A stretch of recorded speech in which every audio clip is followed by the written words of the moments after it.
Hey there! In this video, I will show you exactly how to create a Crunchyroll account. First of all, open a Crunchyroll app.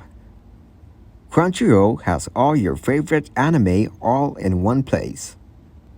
Tap on Create Account.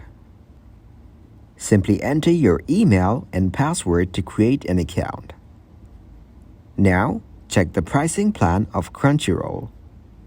It has a mega fan per month plan of Rs 250, an annual mega fan plan of Rs 2,500 per year, also a basic fan plan of Rs 200 per month.